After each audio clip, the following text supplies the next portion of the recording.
Welcome to Swifty Connect. So, what this app does is provide an online community to connect Taylor Swift fans now that the Eras Tour has ended.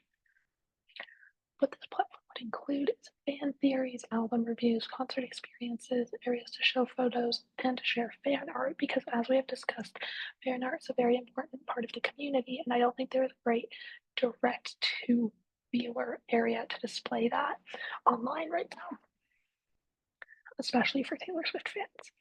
So why we need this, there's a growing gender hobby divide in the US where men's hobbies are being supported more than women's.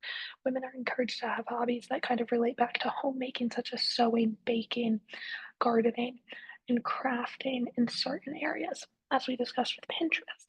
Whereas men have fantasy football and sports that bring them together and they're encouraged to go out in the community, such as a sports bar, and women don't have an equivalent. We have seen through studies that when girls are in safe spaces where they feel supported, they are more likely to have higher confidence levels and it's emotionally beneficial. It's linked to better health, and providing that through an app could be very beneficial for young girls, especially. Is it plausible? Right now, if we look at Taylor Swift's influence, she convinced people to get a Travis Kelce jersey by simply showing up to a game with Travis Kelce. The sales for his jersey went up 400%.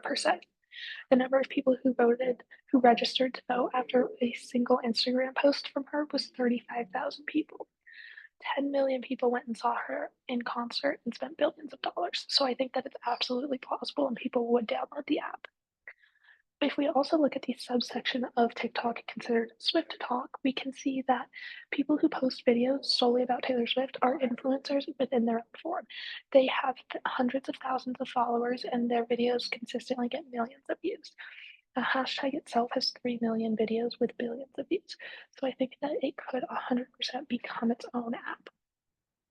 Comparable platforms. While there is no comparable artist platform, in my personal opinion, there is ESPN Fantasy Sports and the Premier League app, both of which are topping the charts in their respective countries.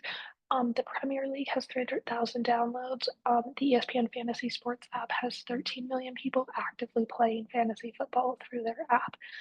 So clearly, people enjoy these forms of apps that create community and allow you to track a team, track an artist, etc. So the shareholder benefits, these are also benefits to Taylor Swift. The control of her own narrative in a much more confined space. TikTok, there's a lot of room for trolls. We saw people hating on her in the European leg of the Eras Tour, saying she was pregnant in one of her bodysuits, which is obviously ridiculous. So the ability to remove and filter out trolls, it also helps through filtering out trolls to create a safe space for women, LGBTQ fans who on other platforms are consistently hated on.